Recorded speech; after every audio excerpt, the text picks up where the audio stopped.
बिस्मिल्लाहिर्रहमानिर्रहीम अस्सलामु अलैकुम रहमतुल्लाह। जस्टिस मंसूर अली शाह और जस्टिस मुनीब अख्तर जिस तरीके से ये दोनों इकट्ठे थे जस्टिस साबिक चीफ जस्टिस काजी फ़ायज़ ईसा के ख़िलाफ़,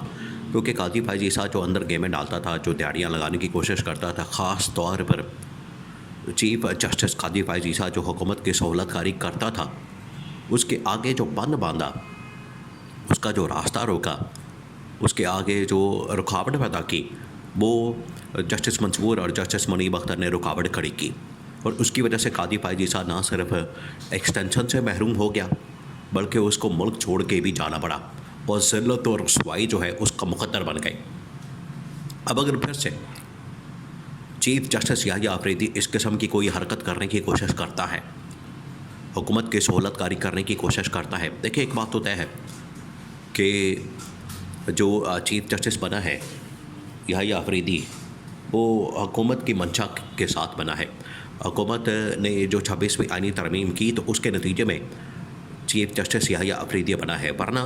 याह्या अफरीदी का तो तीसरा नंबर था। याह्या अफरीदी तो तीसरे नंबर के ऊपर मौजूद था। वो तो चीफ जस्टिस बनने के लिए उसको तो कम से कम आगे 4-5 साल चाहिए थे, लेकिन वो चीफ जस्टिस बन गया। तो चीफ जस्टिस फिर जब ओहदा मिल जाता है, इतनी बड़ी पोजीशन आपके पास आ जाती है, इतना बड़ा ओहदा आपके पास आ जाता है, तो फिर इंसान का दिमाग भी फिर जाता है। तो अब चीफ जस्टिस याह्या अफरीदी ने अगर अपनी मर्ज़ी के फ़ैसले करने हैं, तो फिर उसके बाद जस्टिस मंसूर अली शाह और जस्टिस मुनीब अख्तर दोबारा से, बल्कि ये पूरा एक ग्रुप है अंदर, आइन के मुताबिक काम करने वाला, कानून के मुताबिक काम करने वाला, मेरिट के ऊपर, इंसाफ के ऊपर फ़ैसले देने वाला, ये पूरा एक ग्रुप है जिसके अंदर ये जस्टिस मंसूर अली शाह, जस्टिस मुनीब अख्तर, अतर मिनल्ला, आयशा मलिक, और ये पूरा एक ग्रुप है जो कि आइन और कानून के मुताबिक काम करने वाला जज है। तो अगर याह्या अफरीदी ने थोड़ा सा इधर उधर होने की कोशिश की, हुकूमत की सहूलतकारी करने की कोशिश की और 26वीं आईनी तरमीम का पास रखने की कोशिश की, 26वीं आईनी तरमीम क्योंकि इसको ओबलाइज किया गया है, तो अगर इसके बदले में अगर हुकूमत की सहूलतकारी की कोशिश की, तो फिर ये जो जजेस है ये बहुत बड़ी रुकावट बन के अंदर मसला पैदा कर देंगे याह्या अफरीदी के लिए। देखिए अब हुआ क्या, हुआ ये कि 26वीं आईनी तरमीम का जो केस है वो PTI ने चैलेंज कर रखा है, इमरान खान ने चैलेंज कर रखा है। इमरान खान ने पहले दिन बता दिया था कि सुप्रीम कोर्ट ऑफ पाकिस्तान में इसको चैलेंज किया जाए, इसको सुप्रीम कोर्ट ऑफ पाकिस्तान में इसके ख़िलाफ़ पिटिशन दायर की जाए, क्योंकि हमने इसको मानना नहीं, इसको एक्सेप्ट नहीं करना, इसको चैलेंज कर दिया गया। अब इसको टेकअप करने के लिए जस्टिस मंसूर अली शाह ने और जस्टिस मुनीब अख्तर ने जब जजेस कमेटी की मीटिंग कॉल की, अब उसमें याह्या अफरीदी को भी बुलाया गया, याह्या अफरीदी उसके अंदर नहीं आए। तो इन दोनों जजेस ने क्या किया कि इन दोनों जजेस ने जजेस कमेटी का इजलास बुला के कहा कि मंडे वाले दिन यानी 4 नवंबर को, अब ये सारा कुछ उससे पहले हो रहा है, तो 4 नवंबर को मंडे वाले दिन इन्होंने कहा कि कमेटी की मीटिंग कॉल भी कर ली और कहा कि फुल कोर्ट मीटिंग बुलाई जाए और उसमें ये 26वीं आईनी तरमीम के मामले को टेकअप किया जाए और फुल कोर्ट के सामने,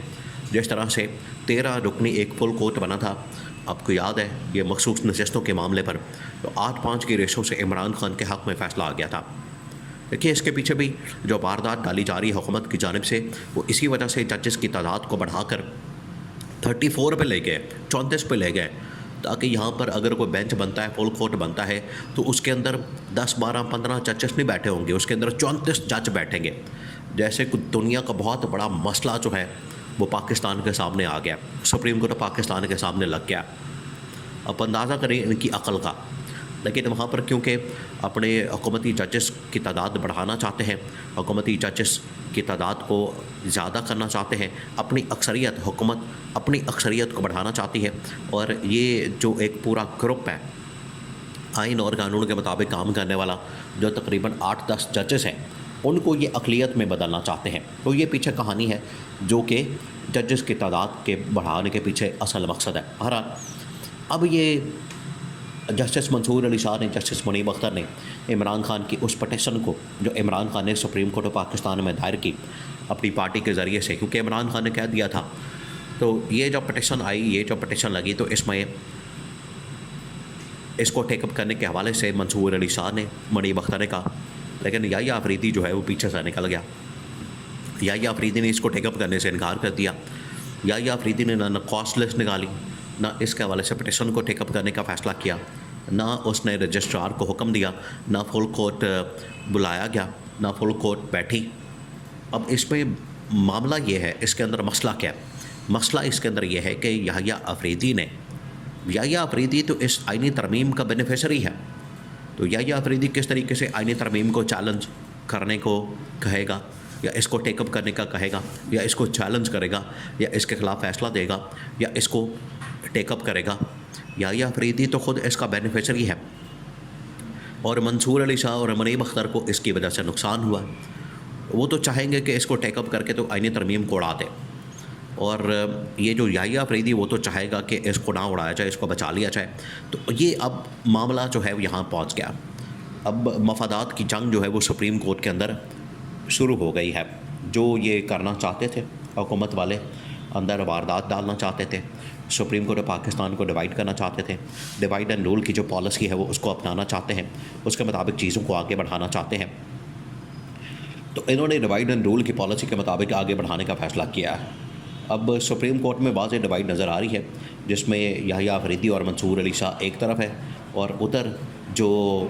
चीफ जस्टिस याहिया अफरीदी हैं, मंसूर अली शाह और मुनीब अख्तर एक तरफ, याहिया अफरीदी दूसरी तरफ, और अब पूरा ग्रुप जो है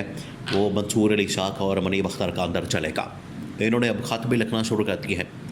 खतूत भी मंजर आम पर आना शुरू हो गए हैं। और आपको पता है इससे पहले 6 जजेस का बड़ा मशहूर ख़त सामने आया था कादी फायज ईसा को, उसने बिल्कुल काम नहीं किया था। तो आज ये एक बहुत बड़ा इम्तिहान है याहिया अफरीदी के लिए, क्योंकि अगर याहिया अफरीदी कादी फायज ईसा के नक्शे कदम पर चलता है, कादी फायज ईसा का वही इक़दामात दोहराता है, उसी तरह से काम करता है,